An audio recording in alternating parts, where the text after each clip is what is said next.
So let's take a look at this actual document. Bill C-63. Boom. Okay. So let me just check in here to see what comments we have going, guys.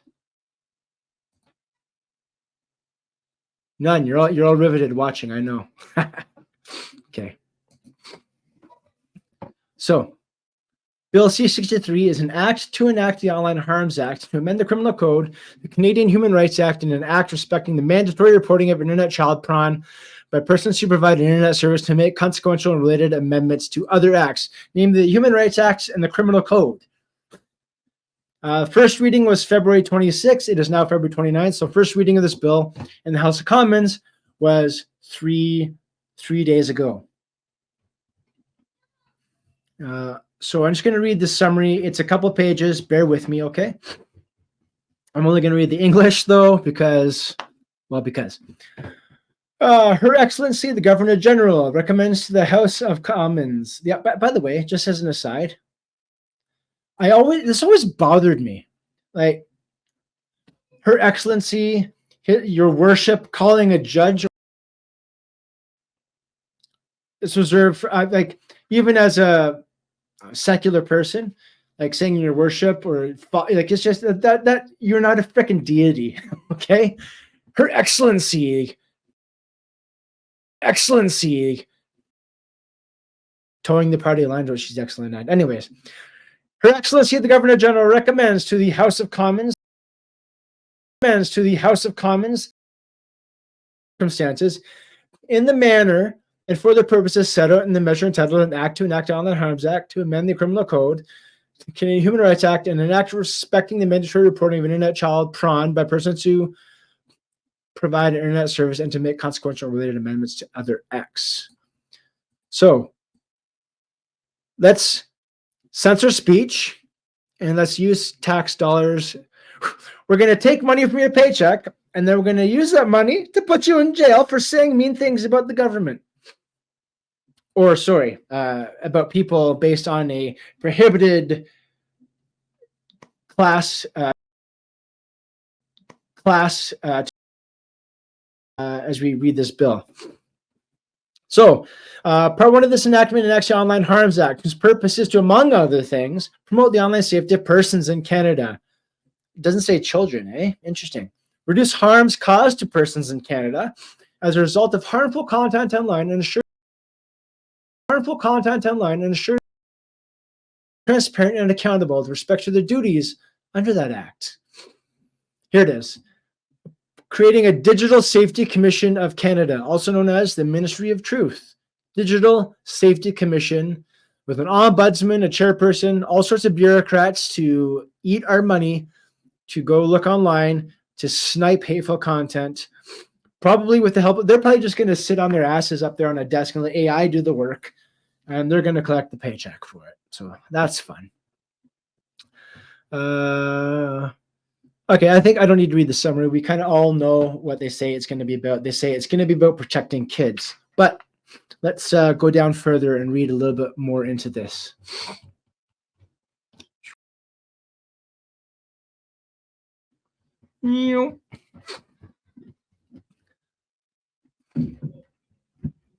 Okay, we're going to get to some of the definitions here because they talk about punishment for content that foments hatred or that incites violence. So here's what their definitions are in terms of the description of the terms, right? What is content that foments hatred? What is content that incites violence, and so forth? We have a few pages here to read. This is important to note.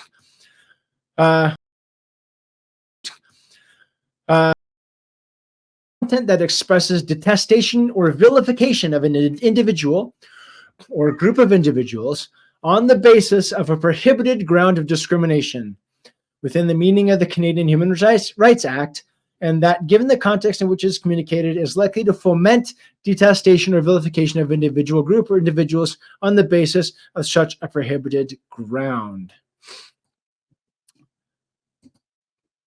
Interesting. Just thinking about Israel-Palestine right now.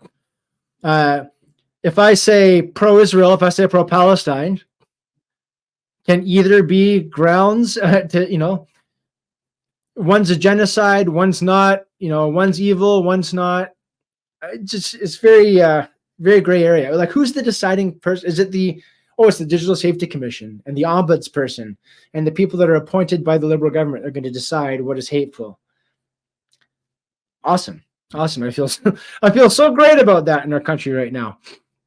Content that incites violence means content that actively encourages the person to commit or that actively threatens the commission of an act of physical violence against a person or an act that causes property damage, and that, given the context in which it is communicated, could cause a person to commit an act that could cause serious bodily harm to a person, their life to be endangered, or serious interference or serious disruption of an essential service, facility, or system.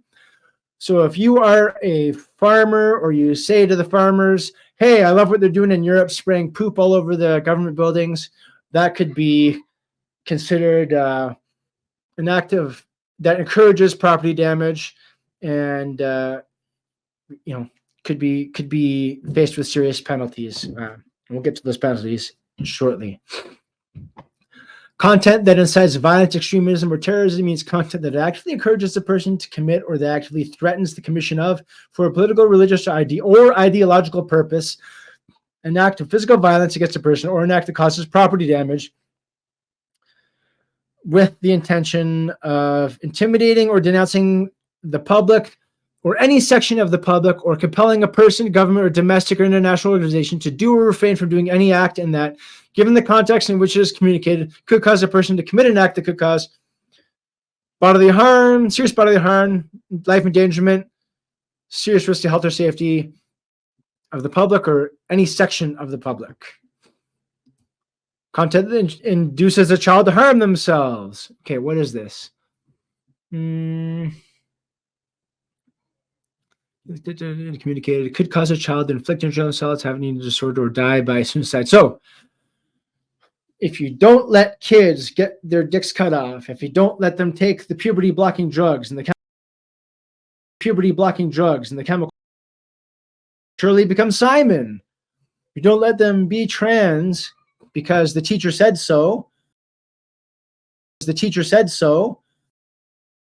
of themselves at alarming rates. Never mind the fact that it is after transitioning that this happens, after they've done the actual physical self-harm. It's crazy. Get someone to cut their arms, self-harm. Get them to cut off their dick or get their breasts removed. That's not self-harm. That's, what do you call that? Gender affirming. Wow. So yeah, if you do something, if you dead name somebody and it causes them to become anorexic or cause them depression, jail for you for life. That doesn't say that here, but we'll get to that. Content that sexually victimizes a child or re-victimizes a survivor. I'm not going to read that, but we can all agree that sexualizing a child is wrong. I don't know why. Interesting. Actually, interesting. Let's look at this.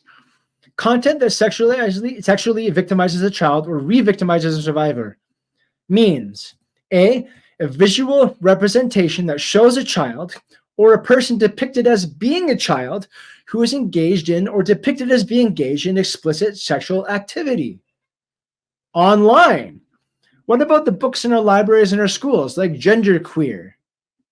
Does this not show children or people as depicted as being children engaged in explicit sexual activity? Is this subject to interpretation or what? I don't even want to read this. Guys, you can go to openparliament.ca and you can check for Bill C-63, the Online Harms Act, Online Harms Bill, to read the text of this bill yourself. I don't want to read all the different ways that they're talking about children can be sexualized here, but it's interesting that this first sentence here, visual representation that shows a child or someone depicted as a child who's engaged in or depicted as being engaged in explicit sexual activity, such as some of the books that are being pushed with this gender ideology in our schools. I find that very interesting.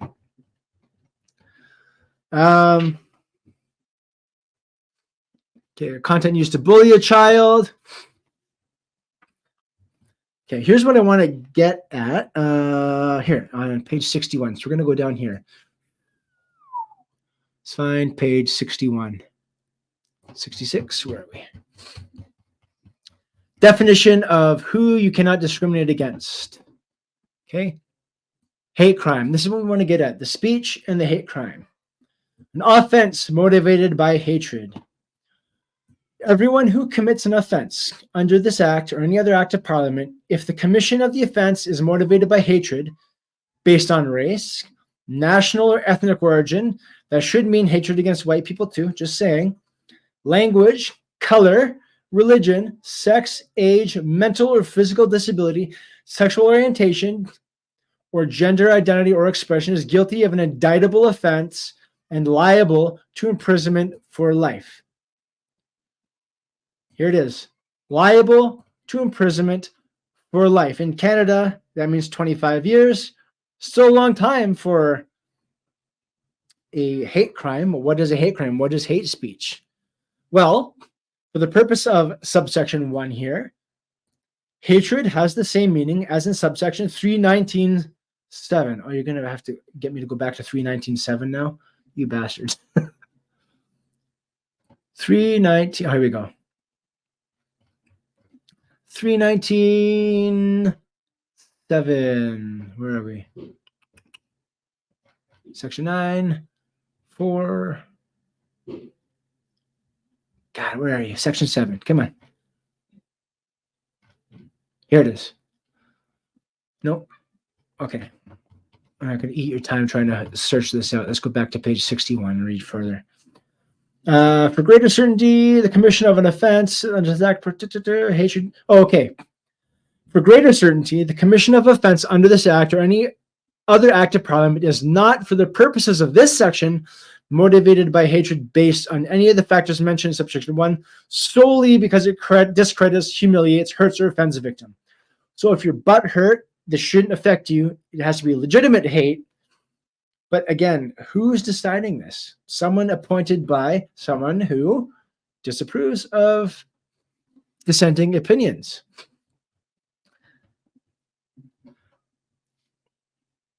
Okay, page 61. Protected classes. We talked about that, right? Yeah, so gender identity, race, sexual orientation, gender expression, language, color, ethnic origin, imprisonment for life. So if you say something or do something that causes grievous bodily harm, life endangerment, or property damage, or is likely to lead to any of those things against any of these types of people, you are liable to life in prison.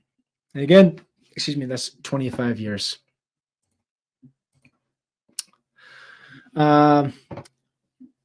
So that's absolutely nuts.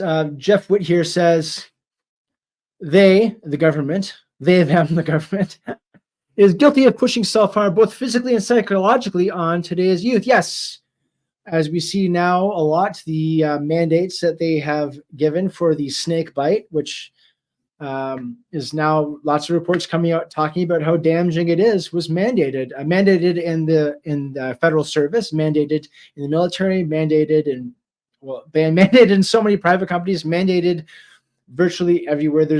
You're very lucky if you manage to get through the last few years without having to deal with a snake bite mandate. And God help you if you got the snake bite because you're going to lose your career or whatever the case is. I'm just looking at my timeline of people, young people like early 30s, mid 30s, that are now dying of turbo cancers, of heart conditions that were like actually young, healthy, athletic people. Ronologue. How can someone be physically harmed by an online confrontation? So I think what they're saying here, Ronologue, is not that the online confrontation harms them.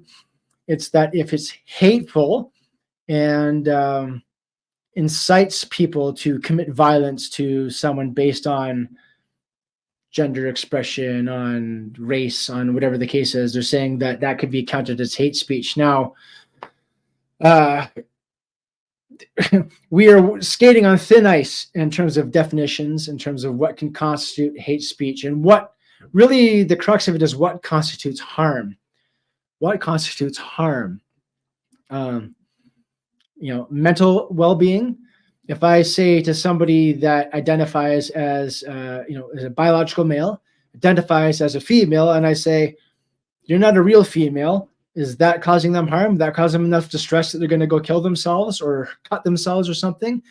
And if that's the case, am I going to be put life in prison because I denied them the right to believe that they're an actual physical female?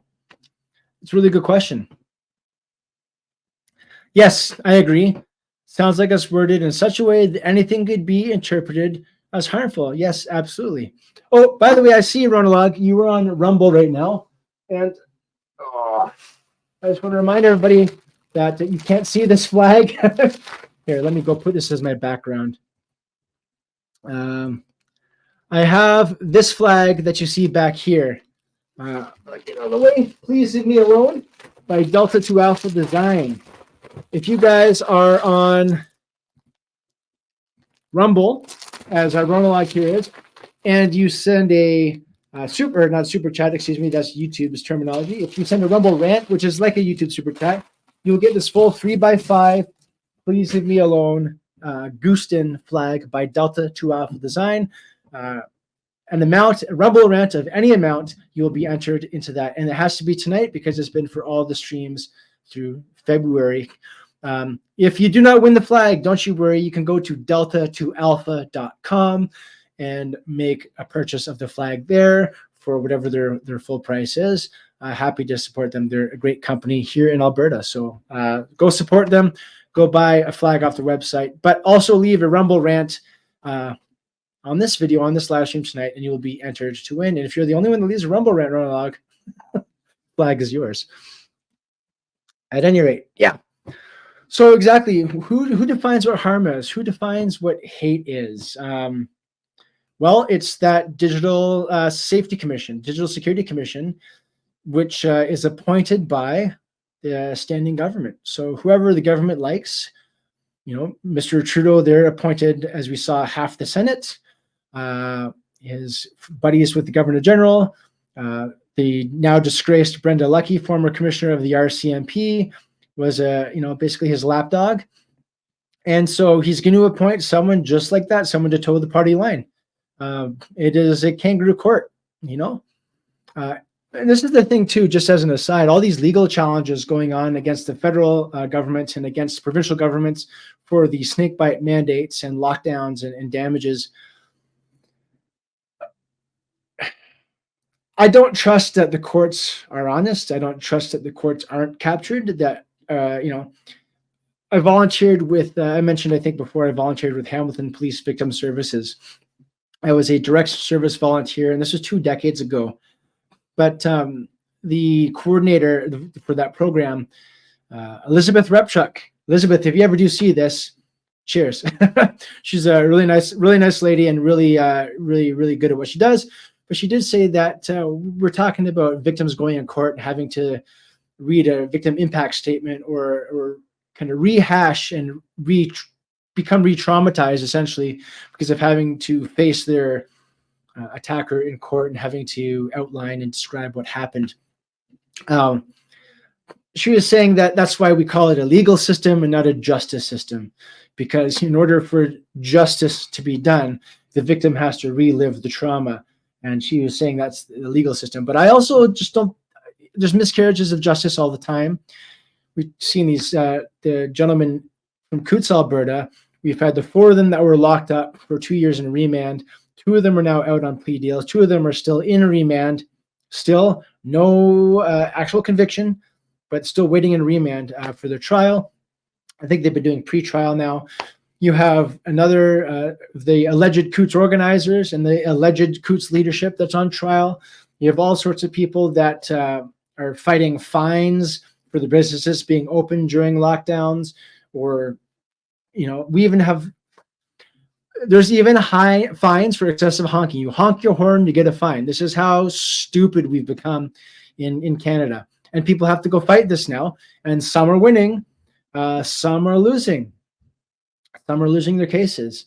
I'd advise you to go Google Kristen Nagel, who is a nurse who is fighting a case, against these mandates, and she just recently lost her case, which is an absolute travesty of justice. So the law isn't justice necessarily. So I don't know what to tell you about that, but where was I? Yeah, so generally speaking, this Online Harms Act, if it passes, you can look forward to a whole lot more crackdown on online speech.